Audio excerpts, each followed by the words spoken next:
Muito bom dia para você que nos assiste. É muito bom estar aqui. Essa é mais uma escola bíblica discipuladora aqui na Primeira Igreja Batista em Santo Aleixo. Eu me chamo Jaime, sou membro da Primeira Igreja Batista em Santo Aleixo e eu quero agradecer por você me dar a oportunidade de estar entrando na sua casa, entrando no seu trabalho e de juntos nós aprendermos um pouco mais da palavra de Deus, daquilo que Deus quer compartilhar conosco nessa manhã. O nosso tema se encontra na lição 5 e tem como tema Jesus, a mão amiga de Deus. Mas antes da gente entrar nessa lição, eu queria te fazer um convite muito especial para que hoje, às 19h30, você participe conosco do nosso culto online, que tem sido bênção de Deus na nossa vida. Através do pastor Silas, Deus tem falado tremendamente. Então, que você aceite esse convite e esteja junto com a gente hoje, às 19h30, junto com o pastor Silas e com o Ministério de Louvor. Eu tenho certeza que Deus vai falar ao seu coração. A gente se encontra, então, virtualmente, às 19h30 de hoje. Irmãos, vamos começar orando e pedindo para Deus a orientação, a direção para que esse estudo possa ser bênção em nossa vida? Senhor, louvado e engrandecido seja o Teu nome. Obrigado por mais um dia na Tua presença. Obrigado porque aqui estamos para Te honrar, para Te exaltar, para glorificar o Teu nome, Senhor. E o nosso desejo, o desejo do nosso coração é para que o Senhor fale, através da Tua palavra, Senhor. Que o Senhor encontre corações dispostos a receber um pouco mais da Tua palavra e que possamos sair transformados dessa lição, desses minutos em que nós vamos passar aprendendo um pouco mais de Ti, Senhor. Muito obrigado. Essa é a nossa oração e nós fazemos agradecidos em nome de Jesus. Amém. Bom, como eu disse, a lição é a lição de número 5 da revista Palavra e Vida, que fala sobre a vida de Paulo, sobre os ensinos de Paulo, e o texto base dessa lição de hoje, que tem como título Jesus, a mão amiga de Deus, é 2 Coríntios 5, versos 18 a 20. E eu vou estar fazendo essa leitura e você vai poder acompanhar também essa leitura aí na sua tela. Então acompanhe comigo e vamos fazer essa leitura. 2 Coríntios 5, 18 diz assim: E tudo isso provém de Deus, que nos reconciliou consigo mesmo por Jesus Cristo, e nos deu o ministério da reconciliação. Isto é, Deus estava em Cristo reconciliando consigo o mundo, não lhes imputando os seus pecados, e pôs em nós a palavra da reconciliação. De sorte que somos embaixadores da parte de Cristo, como se Deus por nós rogasse. Rogamo-vos, pois, da parte de Cristo, que vos reconcilieis com Deus. Hoje em dia, alguns estudiosos, alguns teólogos, eles admitem que, diferente do modo como se pensava no passado, que o tema central das cartas de Paulo era a justificação, era a doutrina da justificação, hoje os teólogos entendem que o ponto principal do ensino de Paulo, através de suas cartas, é, na verdade, a doutrina da reconciliação com Deus. E é sobre essa doutrina da reconciliação que nós vamos estudar um pouquinho, nós vamos aprender um pouquinho. Esse é um tema muito importante, é uma doutrina muito importante. Ela não veio para se colocar na frente ou diminuir a doutrina da justificação, mas ela amplia a doutrina da justificação. Então, vamos aprender um pouco mais do que é essa doutrina da reconciliação. Existem 4 textos importantes, 4 textos básicos para se falar sobre a doutrina da reconciliação. Nós acabamos de ler um, que é 2 Coríntios 5, 18 a 20, mas existem também os textos de Romanos 5, 10, Efésios 2, de 11 a 16 e Colossenses capítulo 1, versos de 19 a 23. Esses são os textos básicos para que você saiba um pouco mais daquilo que Paulo queria dizer, daquilo que Deus quer falar para nós a respeito da reconciliação. Para a gente conceituar a palavra reconciliar, é muito interessante. Essa palavra no substantivo grego katalagê, ela quer dizer exatamente o seguinte: o que é reconciliar? Qual era a intenção de Paulo ao usar essa palavra, reconciliar? Reconciliar é mudar, trocar, restabelecer, restaurar relacionamentos, tornar as coisas certas e remover uma inimizade. Então, o significado principal dessa palavra é cessação de inimizade, ou seja, rompimento de inimizade. E é muito interessante que Paulo também usa essa palavra não só para falar a respeito de Deus e do homem, mas ele usa também essa palavra quando ele fala a respeito de marido e esposa. Quando ele fala que, lá em 1 Coríntios 7,11, que seria importante que o marido se reconciliasse com a esposa. Então, o que Paulo está querendo dizer para a gente aqui? É que ele entende esse relacionamento de Deus com o homem, ele faz uma analogia ao relacionamento do marido com a esposa.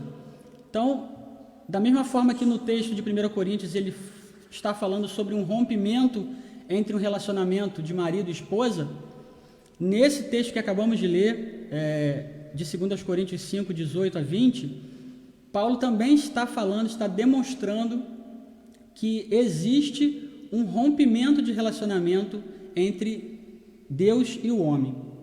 E é exatamente sobre isso que a doutrina da reconciliação quer dizer.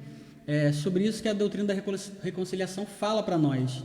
É que é necessário que haja uma reconciliação do homem com Deus. É necessário que haja uma restauração de relacionamento. É necessário que haja um rompimento de inimizade entre o homem e Deus.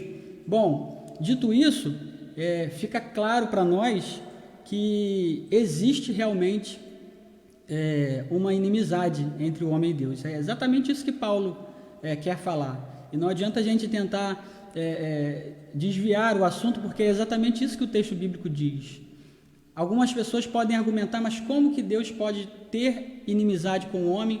Como que ele pode se fazer inimigo do homem, se Deus é amor? Mas é bom a gente separar as coisas e dividir bem as coisas. Primeiro porque a gente tenta sentimentalizar o que tá acontecendo aqui nesse contexto. E não é esse o propósito de Paulo.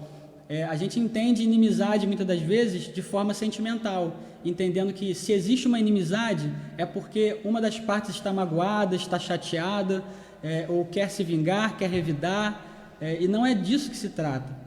Existe sim a inimizade entre o homem e Deus, mas em primeiro lugar, essa inimizade ela parte do homem e por conta do pecado.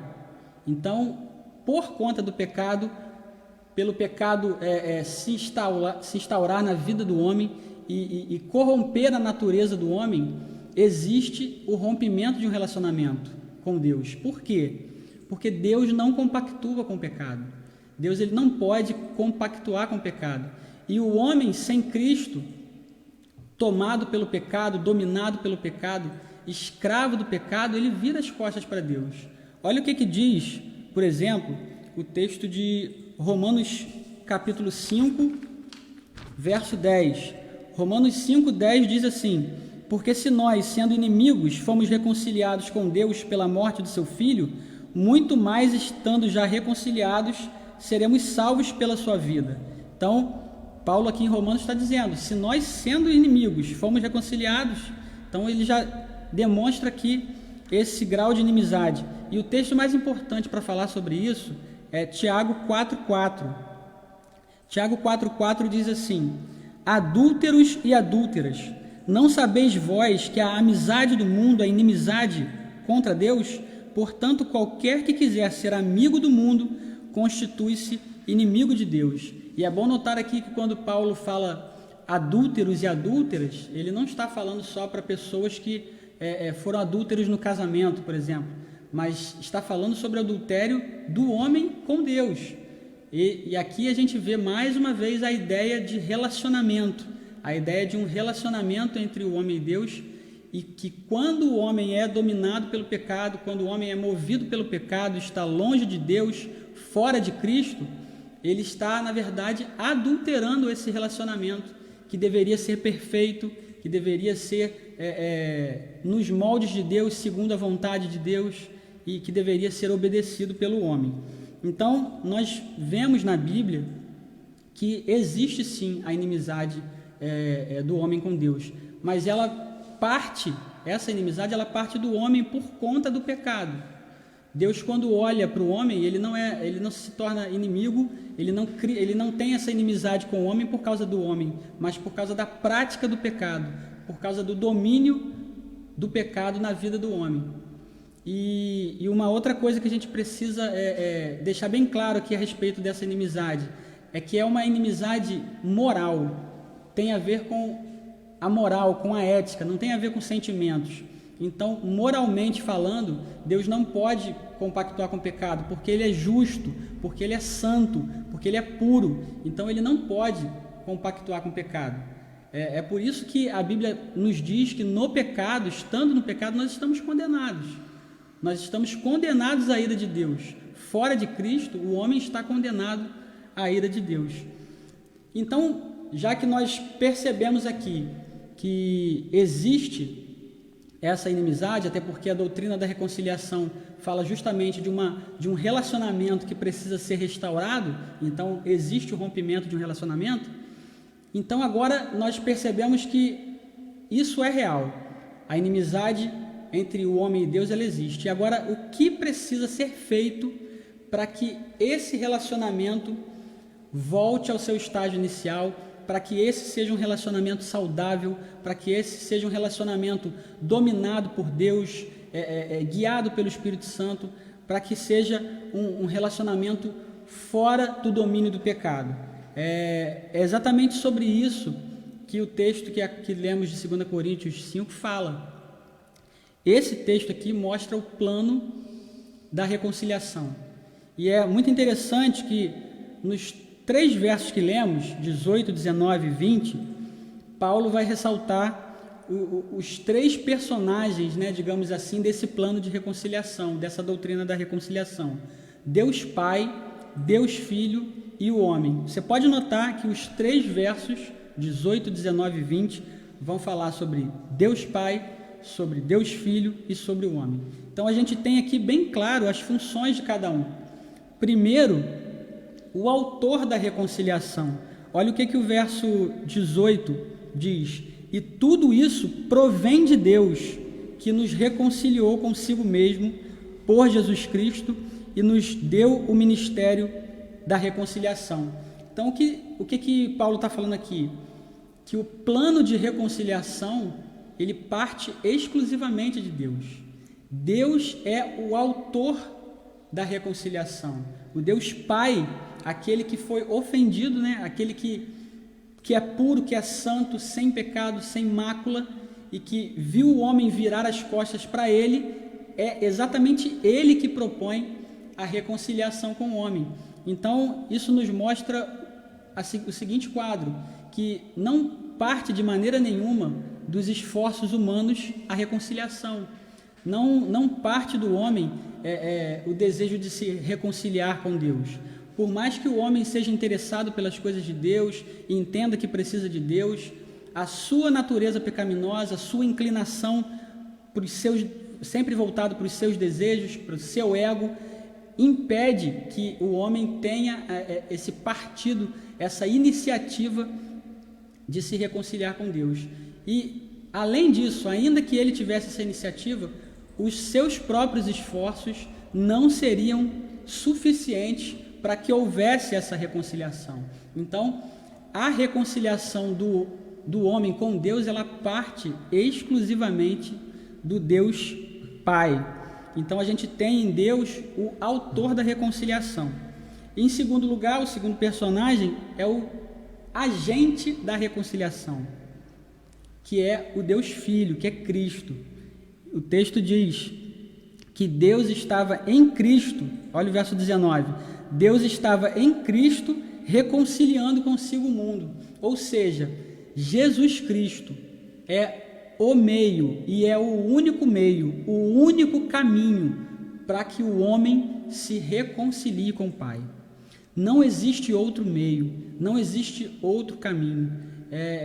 A gente nota ao longo da história que os homens, desde os tempos bíblicos, se esforçavam para, de alguma maneira, se verem aprovados por Deus, através das leis, através do cumprimento da lei, da obediência à lei, através de penitências, através de votos. O homem, ainda hoje, ele acha, ele pensa, ele entende que pode, segundo as próprias forças, se reconciliar com Deus, se achar aprovado por Deus. E a gente percebe que esse não é o ensinamento, essa não é a verdade. E a verdade precisa ser dita, e ela está sendo dita agora aqui através da palavra. Tudo isso provém de Deus, que nos reconciliou consigo mesmo por Jesus Cristo. E o verso 19 vai dizer que Deus estava em Cristo. E o verso 20 vai dizer que Paulo dizendo que roga da parte de Cristo que vos reconcilieis com Deus. Então Cristo, Jesus Cristo é o meio. O seu sacrifício na cruz, a sua morte e ressurreição é o único meio, são o único meio do homem se relacionar com Deus. Tudo é através dele, nele, por ele e da parte dele. Então não há outro caminho senão Jesus Cristo, senão o homem aceitar a Jesus Cristo como seu Salvador, reconhecer esse sacrifício e definitivamente se reconciliar com Deus, com o Pai.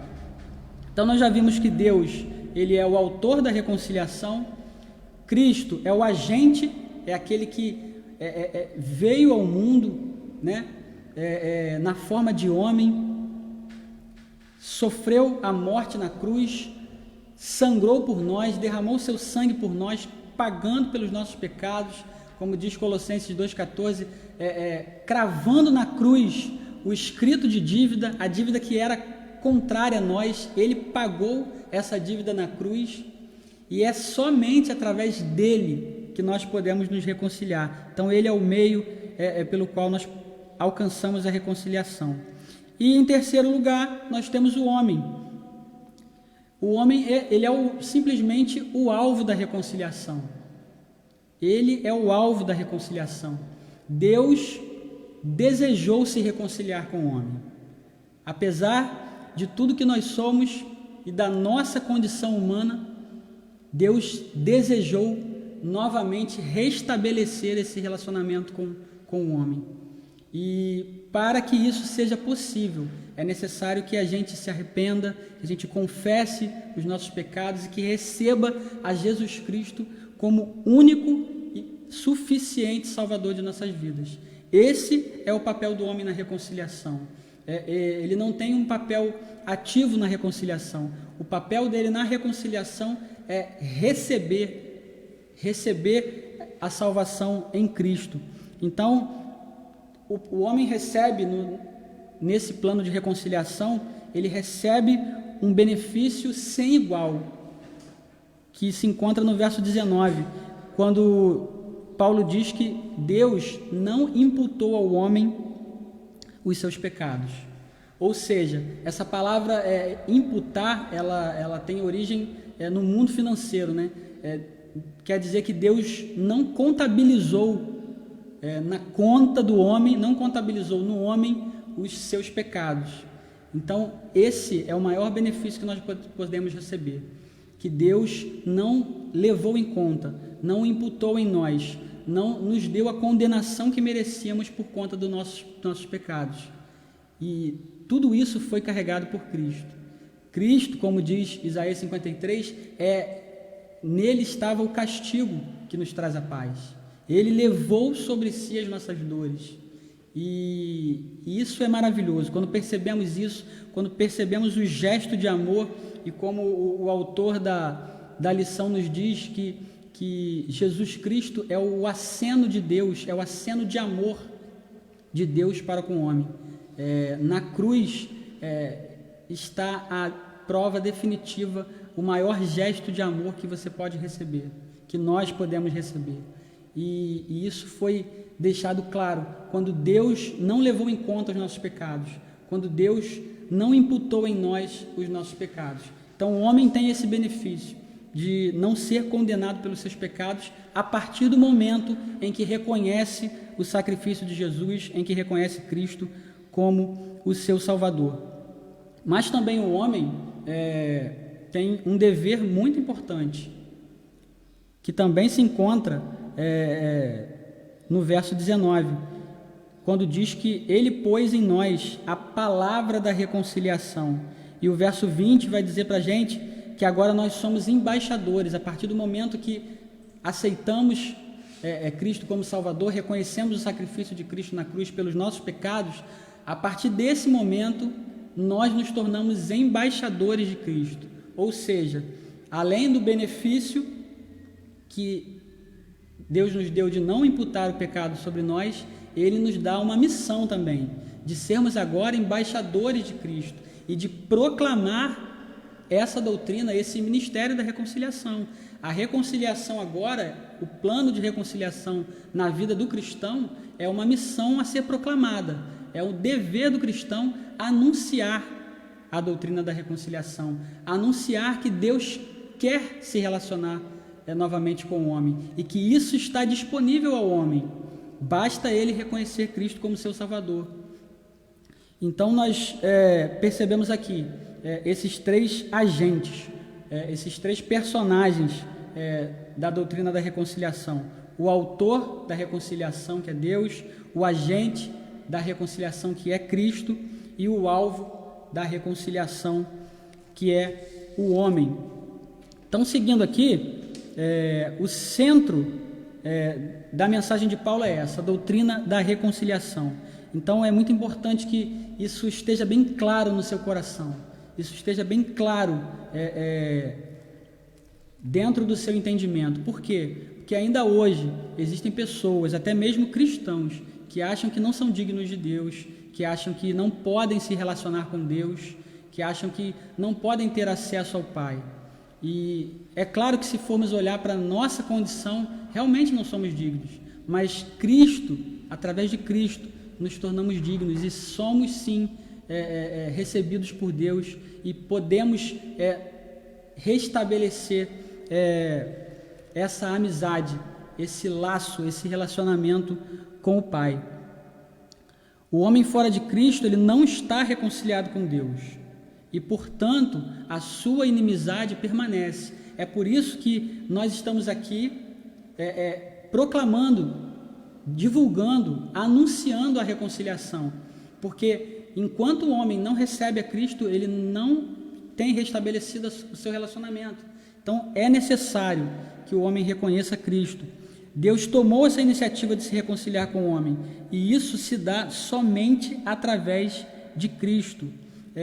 Tem uma frase muito interessante de John Stott que diz assim, ele diz que se o homem realmente percebesse a sua condição, ele não buscaria remédios superficiais para se reconciliar com Deus. Então, na nossa busca, muitas das vezes, na busca do homem de se aproximar de Deus, ele tem usado recursos, tem usado soluções que são falhas, que podem chegar a lugar nenhum, que não vai te levar a Deus. Então, a gente precisa realmente reconhecer. Reconhecer é mais do que importante nesse momento. O homem precisa considerar a sua condição. Nós precisamos avaliar a nossa condição. Aqueles que já se entregaram a Cristo, que já reconheceram o sacrifício de Cristo, perceberam isso, perceberam realmente que não é possível viver longe de Cristo, não é possível ignorar, voltar as costas para o sacrifício feito na cruz. E é necessário que nós anunciemos isso.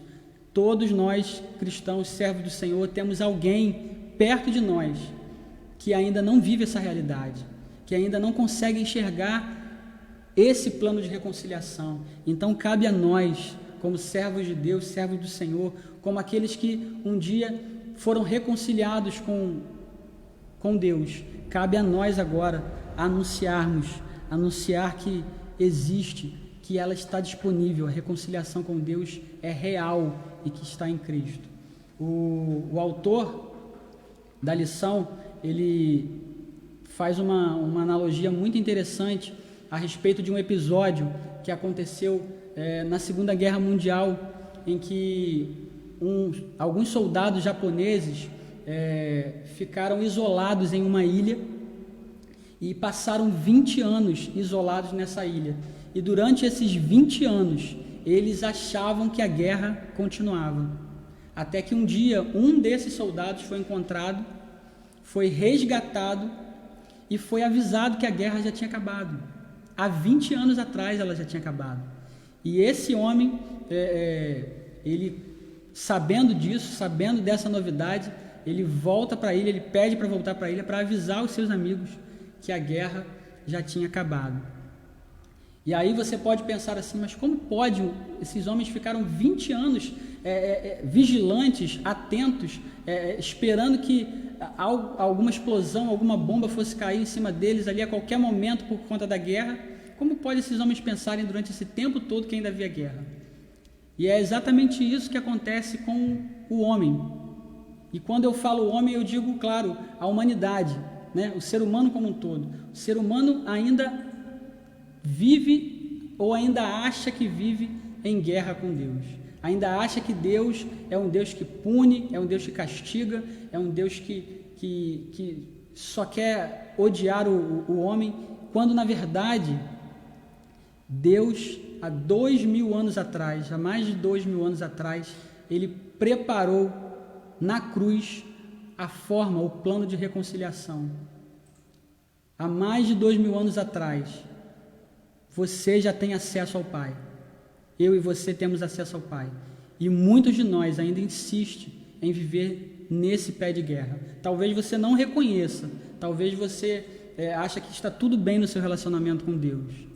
Mas a verdade é que fora de Deus como o único e suficiente Salvador, na verdade você está ainda em inimizade com Deus. O desejo do meu coração nessa manhã é para que, assim como Paulo fez, eu rogo que você que está me assistindo e que ainda não teve um encontro com Cristo, eu rogo para que você se reconcilie com Deus através de Cristo. Eu rogo para que você viva essa nova vida com Deus que Ele propôs para nós. Ele te ama, Ele é movido pelo amor, pela graça, pela misericórdia. Ele não é movido por uma ira descontrolada, desenfreada, mas é movido por amor. Então, por amor, pela sua misericórdia, Ele nos torna alvos da reconciliação. Então, que você possa realmente recebê-lo e receber e aceitar esse relacionamento com Ele. O único motivo da inimizade de Deus com o homem é o pecado. Então, fuja do domínio do pecado, fuja das garras do pecado e receba Cristo como seu único e suficiente Salvador. Não seja mais escravo do pecado, mas seja alguém arrependido, seja alguém que agora é livre em Cristo para se relacionar com o Pai. A lição, ela deixa alguns pontos bem claros aqui, para a gente pensar e agir. Estamos nessa condição, longe de Cristo, separados de Deus por causa dos nossos pecados. Nada há que possamos fazer. E a responsabilidade de agora, nós como igreja, como corpo de Cristo aqui na terra, temos essa responsabilidade de anunciarmos, de rogar aos homens que recebam a Cristo. Essa é a lição que nós temos para trazer no dia de hoje. Eu espero que tenha sido uma lição que tenha falado ao seu coração. Eu espero que o Espírito Santo tenha falado ao seu coração a respeito disso. É um tema que nos leva a olhar para o nosso relacionamento com Deus, nos leva a olhar para a nossa decisão de nos entregarmos a Cristo, nos leva a pensar sobre a nossa decisão com Cristo e que você possa refletir sobre essa tão importante mensagem que nós trazemos aqui da Palavra de Deus para você nessa manhã.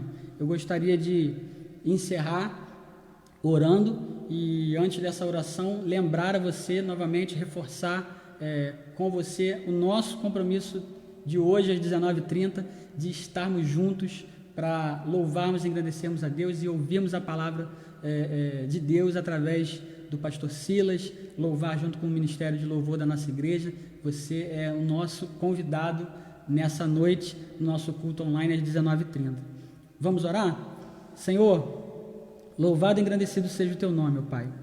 Obrigado, Senhor, por essa manhã em que nós cremos que o Senhor falou aos corações, Senhor. Nós cremos que o teu Espírito Santo, Senhor, falou aos corações, Senhor. Pai, essa mensagem tão importante, que é a mensagem da reconciliação, ela foi trazida aqui para nós hoje, ó Pai. E o desejo do meu coração, Senhor, é que todos possam ter entendido e recebido essa mensagem, ó Pai. Obrigado, Senhor, porque um dia o Senhor desejou se relacionar com o homem novamente, desejou restabelecer esse relacionamento com o homem.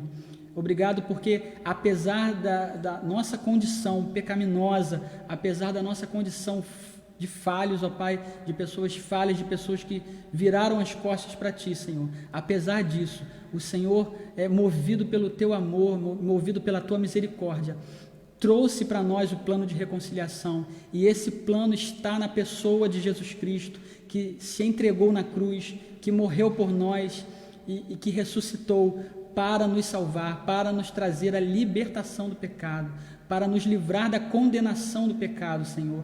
Obrigado porque esse gesto de amor nos torna justificados, nos torna justos, ó Pai, diante de Ti, para nos relacionarmos novamente contigo, Pai. Senhor, que nós possamos definitivamente rejeitar o pecado em nossa vida, porque foi por conta do pecado. É o pecado que nos separa, como diz a Tua palavra, é o pecado que causa a separação entre o homem e Deus. Por isso, Senhor, que possamos ser não mais escravos do pecado, Senhor, mas que possamos viver movidos por Ti, movidos pelo Teu Espírito Santo, ó Pai, e possamos viver, desfrutar e experimentar esse relacionamento contigo em obediência, em temor, em reverência ao Teu nome, Senhor. Esse é o desejo do Teu coração e que seja o desejo do nosso coração, que não venhamos mais a nos inclinar às nossas vontades, mas que possamos fazer a Tua vontade, Senhor, cumprir o Teu querer e que possamos ser proclamadores, anunciadores desse plano de reconciliação que está disponível a todos os homens, ó Pai. Muito obrigado, Senhor, por essa oportunidade. Essa é a oração que eu faço, agradecido, orando por cada um que está conectado, por cada um que está aqui atento a essa mensagem, ó Pai. Muito obrigado porque eu pude entrar nesses lares, ó Pai. Eu agora quero abençoar esses lares, abençoar essas famílias, ó Pai, nesse momento tão difícil, nesse momento tão complexo, mas no momento em que nós estamos provando a nossa fé e depositando a nossa esperança em Ti, ó Pai. Obrigado por tudo. Essa é a nossa oração, em nome de Jesus. Amém. Que Deus abençoe a todos. Tenham uma ótima semana na paz do Senhor e até a próxima.